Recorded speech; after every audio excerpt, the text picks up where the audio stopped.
Good morning बच्चों।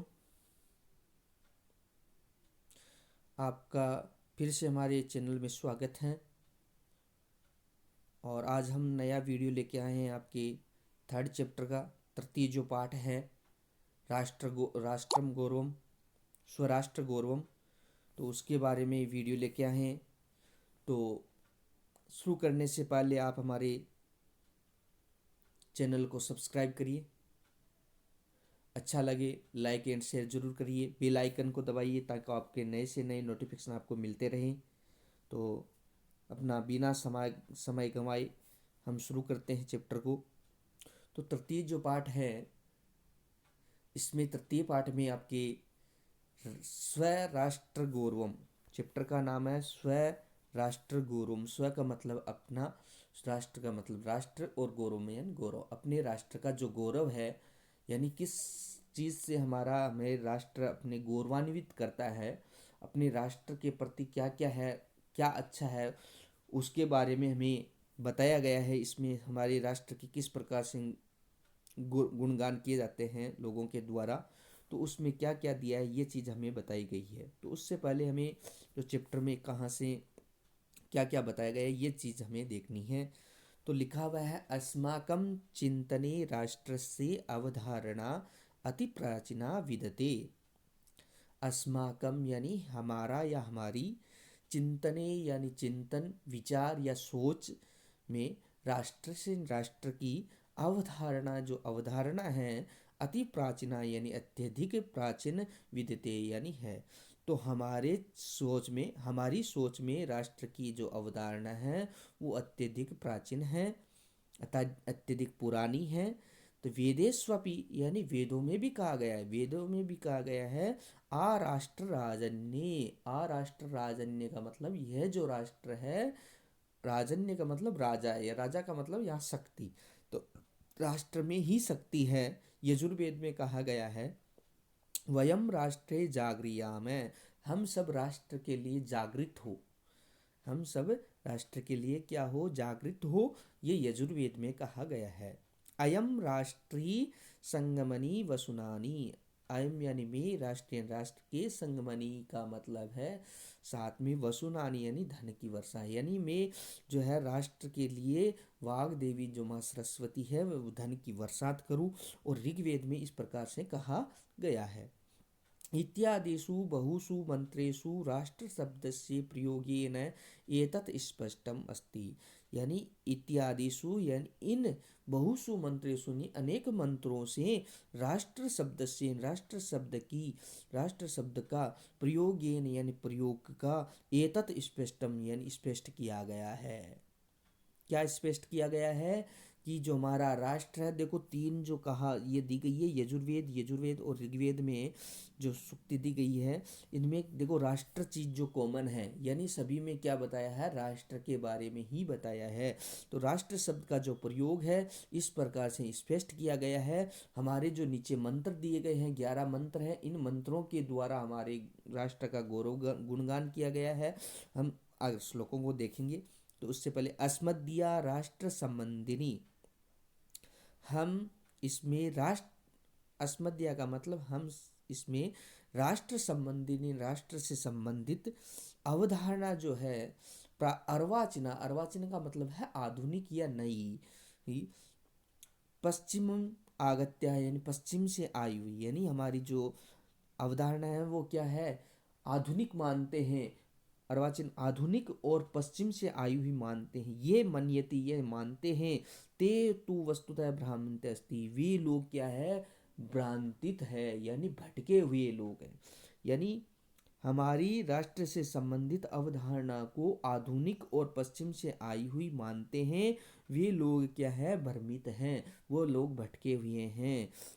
अस्माकम इदम, अस्माकम हमारा या हमारी, इदम यानी यह भारत, हमारा यह भारतवर्ष, एकम चीर पुरातनम सनातनम राष्ट्रम वर्तते। चीर यानी अत्यधिक जो लंबा है पुरातन। तो यहाँ चीर का मतलब है अत्यधिक पुरातनम यानी पुराना, और सनातनम यानी जो सनातन राष्ट्र है। तो हमारा यह भारतवर्ष अत्यधिक पुराना और सनातन राष्ट्र है। किंतु अत्र ऋषिभिः मुनिभिः कविभिः तत्त्वचिन्तकश्च केवलं भौतिकं भौगोलिकं राजनैतिकं च घटमेव राष्ट्रम् इति नैव मन्यते।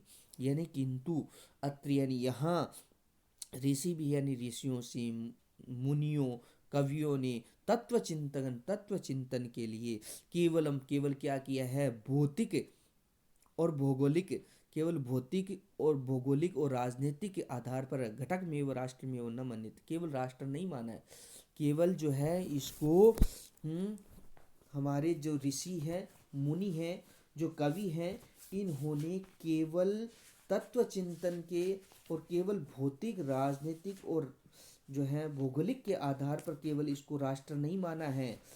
राष्ट्रम इति यद उच्यते, राष्ट्रम इति यद उच्यते तत्रेकम चेतनम सांस्कृतम घटमेव मन्यते। राष्ट्रमिति यानी राष्ट्र इति उच्यते यानी कहा जाता है, जो राष्ट्र कहा जाता है वहाँ क्या है, तत्र यानी वहाँ एकम यानी एक, चेतनम यानी चेतना है, और सांस्कृतिकम मतलब सांस्कृतिक घटक घटकम मत्यते यानी माना जाता है। यानी इसका अर्थ क्या हुआ, जो राष्ट्र कहा जाता है वहाँ एक चेतन और सांस्कृतिक घटक माना गया है। किसके अनुसार, चेतना और संस्कृति के अनुसार माना गया। वयम इदम राष्ट्रीय देव मन्यते, वयम का मतलब क्या है, हम सब, इदम यानी यह है, राष्ट्र देवम यानी राष्ट्र देवता, हाँ, मन्यते ने मानते हैं, हम सब इनको क्या है, राष्ट्र देवता के रूप में मानते हैं। एतद् वे भारत अस्माकं दृष्टो न कश्चित् मृत पिंडो वा भूखंडो वा विदते। एतद् यानी यह है, वे भारत राष्ट्र, वह भारत अस्माकं यानी हमारा, हमारी, दृष्टो यानी दृष्टि में, न या नहीं, कश्चित यानी कोई, मृत पिंडो कोई मृत पिंड नहीं है, यह हमारा जो भारत है वो हमारी दृष्टि में केवल मृत पिंड नहीं है, या भूखंडो, यह केवल एक भूमि का टुकड़ा नहीं है, भूखंड नहीं है, अपितु क्या है, मातृभूमिस्ति, मातृभूमि अस्ति, यह हमारी क्या है, मातृभूमि है। यथा किलोक्तम, और यथा का मतलब जैसे है, किलो उक्तम यह भी कहा जाता है, निश्चय उक्तम कहा गया है अथर्ववेदे, अथर्ववेद में यह निश्चय कहा गया है कि माता भूमि पुत्रो अहम पृथिव्याम, भूमि मेरी माता है, भूमि मेरी माता है, पुत्रो अहम पृथिव्याम, और मैं पृथ्वी का पुत्र हूँ, मैं धरती का पुत्र हूँ। ऋग्वेद में भी कहा गया है, यानी ये अथर्ववेद में कहा गया था माता भूमि पुत्रो अहम पृथिव्याम, अब ऋग्वेद में कहा गया है कथम अस्ति, कहा गया है पृथ्वी माता ध्योर में पिता, पृथ्वी मेरी माता है, और ध्यो का मतलब था आकाश, तो आकाश मेरे पिता हैं, पृथ्वी मेरी माता है और आकाश मेरे पिता हैं। मातृभूमि, पितृभूमि, पुण्य भूमि, धर्म भूमि, कर्म भूमि, देव भूमि, यत एव विविध रूपेस्तास्ति ही भुवन्न मन्न मोहिनी ये अस्माकं भारत माता। अब जो हमारा ये गद्यांश दिया गया है, ये जो हमारा चैप्टर है, इस चैप्टर में क्या दिया गया है, इन श्लोकों में इसके बारे में कहा गया है।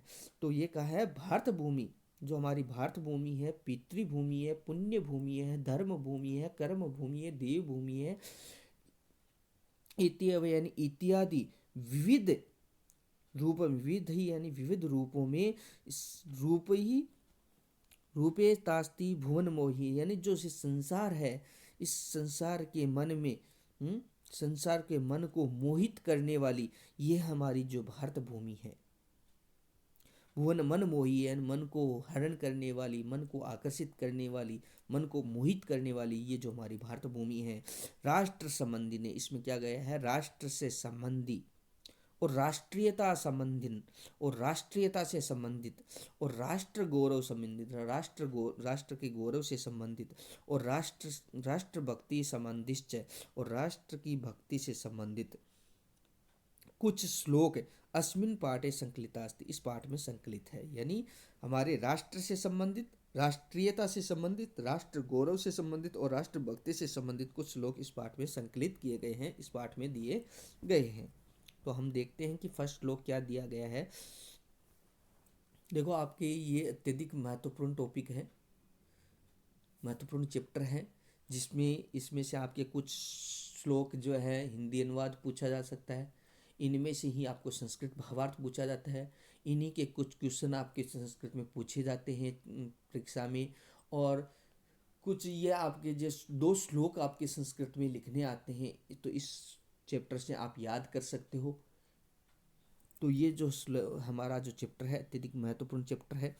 उत्तरम यत समुद्रस्य हिमाद्रश्चैव दक्षिणम वर्ष तद्द भारतम नाम भारती यत्र संतति।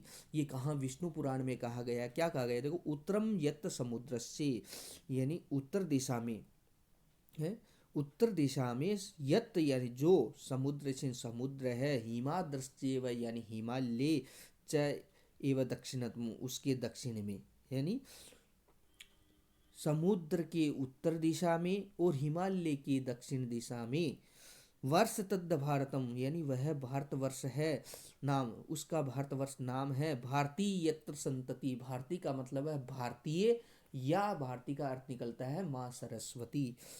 यत्र यानी जहाँ, संतति यानी पुत्र या निवास करते हैं, यानी जहाँ भारतीय या माँ सरस्वती के पुत्र निवास करते हैं वही भारतवर्ष है, उसी का नाम भारतवर्ष है। तो पूरे श्लोक का अर्थ क्या हुआ कि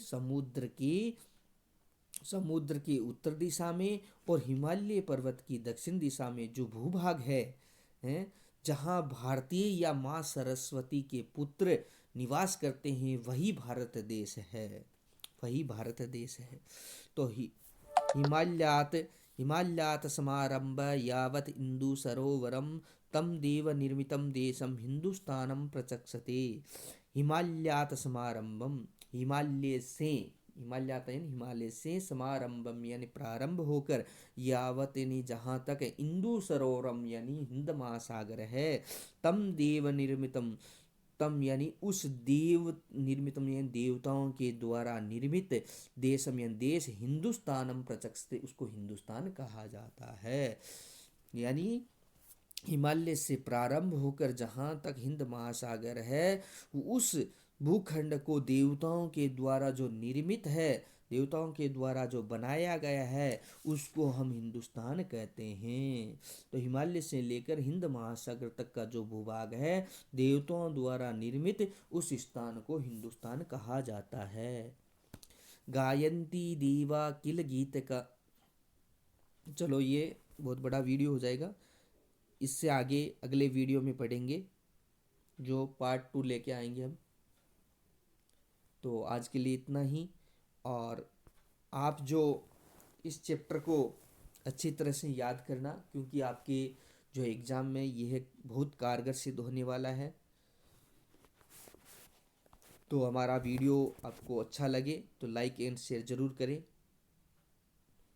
धन्यवाद।